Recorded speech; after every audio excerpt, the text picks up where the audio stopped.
नमस्कार साथियों, स्वागत है आप सभी का आपकी अपनी पाठशाला पर। मैं हूं अंकित अवस्थी, आप है मेरे साथ में रियल न्यूज एंड एनालिसिस में। जो साथियों अगली खबर है रेलवे से जुड़ी हुई। आप सभी को मालूम है कि भारतीय रेलवे में रेलवे के अंदर जो असिस्टेंट लोको पायलट की वैकेंसी है वो साल की शुरुआत में 5,696 पदों के लिए आई हुई थी, जिस पर हमने सेशन भी किया था और ये जानकारी भी दी थी जनवरी के अंदर कि इतनी कम वैकेंसी क्यों निकाली है, जिसमें ऑलरेडी रेलवे के अंदर इतने पद खाली हैं। हमने उस समय सेशन भी किया था, अगर आपको ध्यान हो। फिर हमने जानकारी दी थी कि रेलवे के पास पेंशन देने के पैसे नहीं हैं, इस चक्कर में क्या नई भर्तियां आ पाएंगी। और परिणाम यह निकला कि रेलवे के पास पदों के अंदर तो आवश्यकता थी, 1.5 से 2 लाख पद खाली हैं, उसके बावजूद पैसे का अभाव दिखाकर कि नई भर्तियां नहीं आ पाई। उसका परिणाम यह निकला कि देश ने बहुत दुर्भाग्यपूर्ण हादसे देखे, जिनमें से बालासोर हादसा और हाल ही में कंचनजंगा एक्सप्रेस के साथ हुआ हादसा प्रमुख है। जब इन हादसों को देखा, रेलवे हादसों को देखा, तो उन हादसों में कर्मचारियों की कमी बहुत बड़ा कारण बनकर निकल आई। हमने इस पर भी सेशंस किए और हमने ये बताया कि किस प्रकार से देश में जो हादसे हो रहे हैं उनमें कर्मचारियों की कमी बड़ा मामला निकल कर आया है। और इसी को चलते हुए हमने अपने सोशल मीडिया हैंडल पर भी आपके सामने इस बात को प्रॉपर डिटेल में उठाया था। अगर आप बंगाल हादसे की बात करें तो उसके अंदर भी प्रॉपर तरीके से यह जानकारी निकल कर आ रही है कि कहीं ना कहीं कोई मानवीय भूल थी जिसके कारण ऐसा हुआ। इस पर भी हमने हाल ही में सेशन किया, जो वेस्ट बंगाल के अंदर ट्रेन एक्सीडेंट हुआ उस बारे में भी। रेलवे रिक्रूटमेंट बोर्ड पर भी हमने उस समय आपके सामने शब्द रखा था और कहा था कि कब तक कमियों पर पर्दा डालता रहेगा रेलवे, क्योंकि अल्टीमेटली लोको पायलट्स की कमी एक बहुत बड़ा मुद्दा बन चुकी है। अब इस लोको पायलट्स की कमी को ही निजात देते हुए कल सुर्खी बनती है कि इंडियन रेलवे ने 13,000 नए असिस्टेंट लोको पायलट वैकेंसी को अलाउ कर दिया है। अर्थात जो पहले लगभग 5,500 लोको पायलट के पद निकले थे उनमें 13,000 पद और जोड़ दिए हैं, यानी 5,696, यानी लगभग 5700 जो पद पहले थे अब उन्हें 18,799 कर दिया है। यानी जिन्होंने अभी तक रेलवे के फॉर्म भरे थे उन फॉर्म से जिन्हें 5,696 पद मिलने वाले थे, अब उन पदों की संख्या बढ़कर 18,799 हो गई है। कुछ लोगों की जान गई, जिसके बाद भारत सरकार चेत गई और चेत कर पदों की संख्या बढ़ा दी गई। और यह बढ़ी हुई संख्या परीक्षा आयोजित होने से लेकर परीक्षा के परिणाम और उसके बाद के सारे कार्यक्रमों को 6 महीने में पूरा करने के लिए की गई है। यानी कि इस हादसे के तुरंत बाद भारत सरकार की तरफ से और रेलवे जोन्स की तरफ से, मैनेजमेंट की तरफ से सरकार को अपनी तरफ से आवेदन भेजे गए कि साहब हमारे पास पदों की कमी है, इसलिए हमें आप अपने पास लोग बढ़ाने दीजिए। तो कहने का मतलब यह है कि पहले रेलवे भर्ती को रोक कर रखा गया और उसके बाद में रेलवे भर्ती को जैसे ही एक्सीडेंट का सामना करना पड़ा तो भर्ती में संख्या लोगों की बढ़ा दी गई। खैर, अंततोगत्वा रेलवे रिक्रूटमेंट बोर्ड के द्वारा अपने बढ़ी हुई पदों की संख्या विद्यार्थियों के लिए बड़े फायदे की रहेगी और ऐसी स्थिति में सेंट्रल रेलवे ने 1783 पद असिस्टेंट लोको पायलट के अपनी तरफ से वैकेंसी के अंदर क्रिएट किए हैं। यह प्रॉपर नंबर निकल कर आया कि हमारे देश के अंदर जो कुल यहां पर जो 16 जो जोन है उन्होंने निकाली है 19 में से कि उन्हें कितने कितने पदों की जरूरत है। यहां पर एक नंबर निकल कर आ गया। ठीक है साहब, तो इसके अंदर प्रॉपर तरीके से पहले ट्रेनिंग दी जाएगी, जो भी तरीका होता है एएलपी की परीक्षा का वो आयोजित कराया जाएगा और उसके बाद में जो बच्चे रिक्रूट होंगे उन्हें जॉब दे दिया जाएगा। एएलपी के अंदर CBT 1 CBT 2 जो भी एग्जामिनेशन होते हैं उस पूरी प्रक्रिया को फॉलो करते हुए ऐसा काम होगा। आपको याद होगा कि जून 14 के अंदर भी प्रॉपर तरीके से एक पायलट्स के द्वारा प्रोटेस्ट किया गया था कि उन्हें रेस्ट करने का समय नहीं मिल रहा है। आपको याद दिला दूं कि जितने भी रेल हादसे हो रहे हैं उन हादसों में कहीं ना कहीं मानवीय भूल या मानवीय त्रुटि बड़ा कारण बन रही है।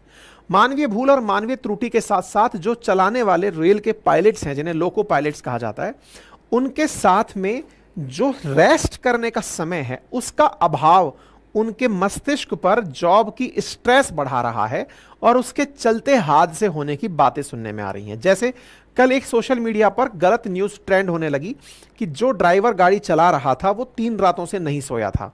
हालांकि बाद में वो खबर गलत निकली।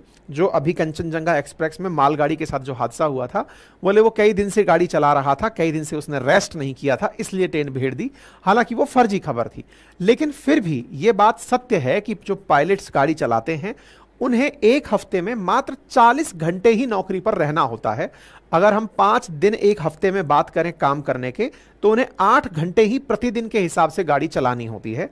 लेकिन उनके ये 8 घंटे कभी भी 8 घंटे तक सीमित नहीं रहते, उन्हें औसतन 60-70 घंटे भी कभी कभी करने पड़ जाते हैं। एक बार में गाड़ी लेकर गए तो कम से कम 12 घंटे की ड्राइव, जहां पर उतरे वहां पर उन्हें अपने जिस रूम में रेस्ट करना है, कुछ देर रेस्ट करना है, फिर लौटते हुए दूसरी गाड़ी लेकर आनी है। इस प्रकार से उनके हफ्ते में ओवर आवर्स बढ़ते चले जाते हैं, परिवार का समय घटता चला जाता है, परिवार वालों के साथ जो मिलने का समय है वो कम होता चला जाता है, और उनकी पूरी जिंदगी इस काम में निकलती है, जिसके चलते उनके द्वारा प्रोटेस्ट भी किया गया था। 500 लोको पायलट्स ने मद्रास मार्केट कॉम्प्लेक्स के अंदर 14 जून को ही प्रोटेस्ट किया कि साहब हमारे साथ बहुत दिक्कत हो रही हैं। आप यहां पर ये तस्वीरें देख सकते हैं किस प्रकार से प्रोटेस्ट के अंदर लोको पायलट्स के द्वारा अपनी बातें रखी गई, ऑल इंडिया लोको रनिंग स्टाफ एसोसिएशन के द्वारा। और यहां पर बताया गया कि हमारे साथ में जो दिक्कत आ रही है वो दिक्कतें बड़ी हैं और उनको निजात देने की आवश्यकता है। तो ऐसा क्या है? तो असल में under hours of employment rule 1961 के तहत ड्यूटी एट ए स्ट्रेच 12 घंटे प्लस 1 घंटे करने की परमिशन होती है। कमेटी की रिकमेंडेशन है 11 घंटे प्लस 1 आवर की, और बोर्ड का रेस्पॉन्स था इस बात पर कि हाँ हम इस चीज को एक्सेप्ट करेंगे। हालांकि इस चीज को लेकर के मुझे थोड़ी सी मतलब क्लैरिटी नहीं हो पाई कि ये चीज सही है या नहीं है, इसलिए मैंने जो न्यूज आपके लिए पढ़ी वो ये है कि 40 घंटे मतलब एक हफ्ते में काम करने का समय दिया जाता है। इनमें से 16 घंटे उन्हें रेस्ट दिया जाता है अगली ड्यूटी से पहले। 8 घंटे काम, 16 घंटे आराम, फिर 8 घंटे काम, तो 40 घंटे का उनको अगर काम करना है तो 16 घंटे का रेस्ट देकर, एक 24 घंटे में 8 + 16 24 घंटे होते हैं, तो 8 घंटे काम करो, 16 घंटे रेस्ट करो। लेकिन जब ये वीकली ऑफ पर पहुंचता है तो ये 16 घंटे का जो रेस्ट है इसको भी उस वीकली ऑफ में काउंट कर लिया जाता है। इसका मतलब इनको ultimately hours include in the off day and only 30 hours is allotted for off। मतलब केवल ऑफ के लिए वीकली ऑफ वाला जो दिन है, यानी टेक्निकली एक हफ्ते में 8 घंटे के हिसाब से 5 दिन ही काम करना होगा, 2 दिन आराम करना होगा। लेकिन इनको इस तरह से दिया जाता है कि जो वीकली ऑफ है वो 30 घंटे का दे दिया जाता है, तो उसको भी इसी में काउंट कर लिया गया है। प्रॉपर तरीके से 24 + 16 होना चाहिए था, तब जाकर वो 40 घंटे बनता, लेकिन इन्हें 30 घंटे का ही ऑफ दिया जाता है। तो इनका वीकली ऑफ जिस तरह से कॉम्प्रोमाइज होता है, उसके चलते फटीग की स्थिति होना, कंसंट्रेशन का कम होना, ये स्थितियां लोको पायलट्स के साथ देखी जा रही हैं। यानी कि 40 घंटे की जगह घंटे बढ़ रहे हैं, और बढ़ने से उनको प्रॉपर रेस्ट नहीं मिल रहा है, जिससे थकान का होना और उनके कंसंट्रेशन का लूज होना, ये बड़ी मुद्दे की बात निकल कर आती है। इसी कारण से उन्हें the other demands include limit continuous night duty to 2 and limit stay out of headquarter to 48। ये भी इनके द्वारा डिमांड की गई कि अगर नाइट ड्यूटी है तो उसे दो रात तक की ही नाइट ड्यूटी रखी जाए, और अगर कहीं दूसरे स्टेशन पर स्टे है तो वह 48 घंटे से ज्यादा का ना रखा जाए। साथियों, इतना ही नहीं, रेलवे में एक समस्या और इन दिनों चल रही है, और वो क्या है? असिस्टेंट लोको पायलट्स में जो हाल ही में भर्ती हुई महिलाएं हैं, महिलाओं के हिसाब से सुविधाओं का विकास रेलवे इंजन में नहीं हो रहा है। रेलवे इंजन्स जो चल रहे हैं इनमें किसी भी प्रकार की महिलाओं के लिए सुविधाएं नहीं हैं शौचालय की। ऐसी स्थिति में शौचालय का उपयोग करने से पहले महिला स्टाफ को वॉकी टॉकी से सूचना देनी पड़ती है अपने से सीनियर पायलट को।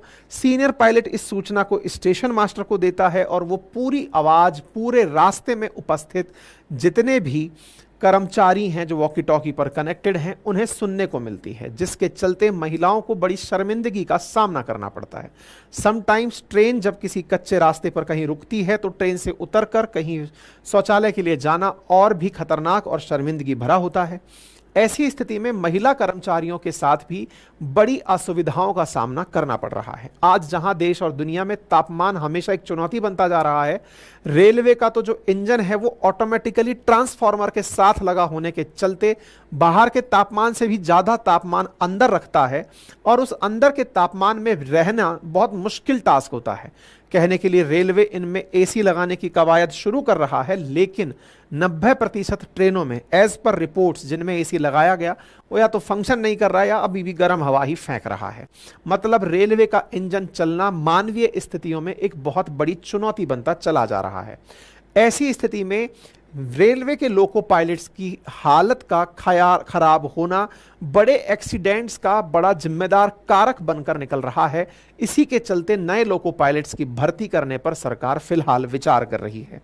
ये जो हादसा हाल ही में हुआ, इसके अंदर भी या इससे पूर्व के हुए जो हादसे थे, इनमें सारी तरह की जो चीजें हैं वो ऐसी ही देखी गई। तो कहने का मतलब ये है कि अभी फिलहाल के लिए एएलपी की वैकेंसी बढ़ा दी गई है। छात्रों का प्रदर्शन और साथ में हुई ये दुर्घटना अल्टीमेटली सरकार को चेतने में कामयाब हुई और जिसके चलते ये सारी चीजें हुई हैं। ठीक है साहब, तो उम्मीद है कि आप सभी साथियों को ये जानकारी अपडेट के रूप में काम आई होगी और जो भी आपके साथी इस चीज की तैयारी कर रहे हैं उन्हें ये सूचना आप साझा कर सकते हैं। ठीक है, बाकी हमारे द्वारा एनसीईआरटी फाउंडेशन बैच आप लोगों के लिए ओपन है, संडे तक एडमिशन है, जिन्हें भी एडमिशन लेना है ले सकते हैं।